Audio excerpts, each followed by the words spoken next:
I appreciate all of you for sharing what you survived from. It's not always easy to walk up to someone and say, hey, I was hurt by the church, or hey, my father walked out and wanted nothing to do with me at a time in my life. It's not that easy to always just walk up to someone and tell them what you're going through. So I knew that writing was a way to release that for me, and I knew for so many women they needed that outlet to be free from what they were going through so that they might inspire someone else. We're scared to tell our testimony because we're afraid somebody's going to go out and tell it. I don't care. Tell it. But one thing you'll be able to say, well, my God, if that crazy lady, if she went through all that and she's still standing, I can do it too. Come on, there you go.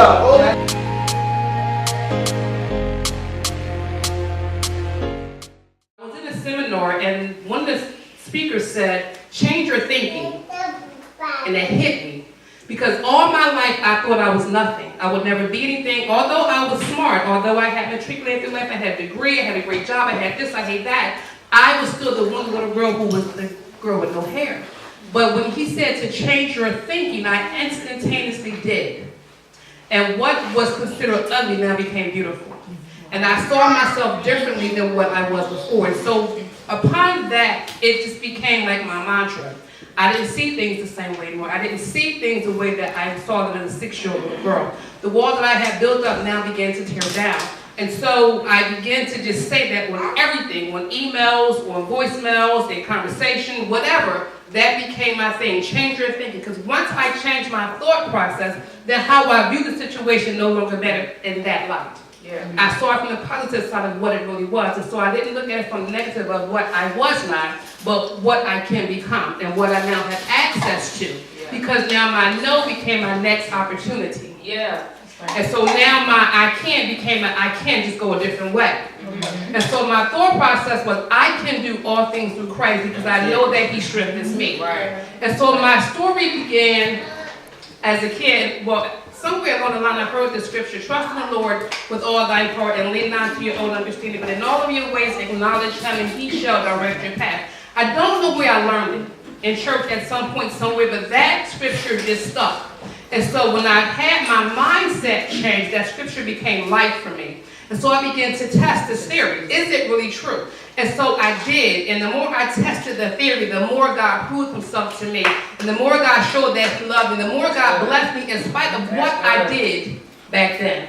And so I only come to encourage you that even though life happens, and it will happen. Even when it happens, you still have the wherewithal to do all things through Christ. If you put your trust in Him, He won't leave you. He won't let you down. He won't hurt you. He won't come back and stab you in the back. He is faithful unto the end for you. I'm going to make up my mind. I am not going to be a statistic. And even if I am a statistic, my story is going to be different. I'm going to be the counselor that maybe you can't go to the church, but you can come to me. You can come to an office where you're going to be able to hear about the Lord, but you're also going to be able to tell your story in a non-judgmental way. So it is now, I think, 8 years later, I finished grad school. I purchased my home. I got a better job. And I went back and got my doctorate. On top of it. So now when I go back to those places with those same people that said you're not going to make it, you're never going to overcome this situation, I don't mean like to be a little arrogant, but I'll say, where are you now? When you told me this, that I'm here, I'm still standing. And I don't contribute it to my own. I know that, I got a little weary with God. I said, God, okay, what is this? Why is this hurt? So I had to fight with God. I had to wrestle with God for a little bit. That was real. But I said that through it all, I made it. And now I'm committed to going out and empowering other sisters that church hurt is real. It's a real thing. And it impacts so many people. But at the end of the day, we don't go to church for people. Because the same people that's talking about you is the same broken people in their own situation. Not just running away from it because something bad happened, but like really going through it, crying it out, talking it out.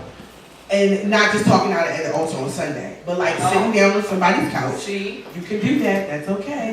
Sitting on somebody's couch and saying, listen, I'm hurting. I've been hurting since I was a child. I don't know where this hurt is coming from, but really talking it out. So once I finally made the decision that I was not going to let anybody or anything, get in my way, I've been going, strong ever since.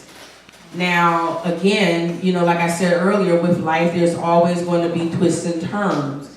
I had decided, you know, I'm gonna leave my full-time job and I'm gonna be the singer that I was destined to be, you know, since I was a little girl. People thought I was crazy, you know, with doing that. Well, you know, you old, you know, your day is done. Like, you know, they're not gonna look at you, they're not gonna, you know, and I couldn't let that, you know, because again, you know, sometimes your mind get to you, you know, you try not to get back to that place. But I left my job, you know, in 2014, and you know, I've been going strong ever since, and still doing what I do. So, you know, I just, you know, want to encourage everybody. I was frustrated with God because I didn't understand why I had to take the path I had to take, and it took this situation to break me to my lowest of lows, so that God could speak to me, because He speaks to you in low places. And at that time, he began speaking. I was like, God, I'm frustrated with you because you let me go through all of this in my life. Every time I asked you, just take me, you wouldn't take me. And He said, I kept you because I need you to tell your story. Right. That somebody needs to get delivered. I had to use you because I need you to go proclaim to the world what I can do in you. Conversations. I can shout with the best of you too. I can shout with the best of them. I can sing with the best of them. If we do not learn how to talk and to tell people, look, I'm sharp, I'm dressed up, my face is beat, but my heart is broken, it will automatically cause issues. I am a firm believer that disease causes disease. Right. Y'all see that? So I'm disobedient, but I'm realizing that God called me. In order for me to survive, I have to tell my story to others. And the only way sometimes I can tell the story. I'm not a preacher. I don't care what any of you say. I'm not a preacher. The way that I can tell my story and give glory to God is through my serving, and that's what I'm going to do. You know, tried to end my life, and it was at that moment when I decided to make a change. And it's interesting, so even though I survived that, then of course, you know, there's more stumbling blocks after that. You know,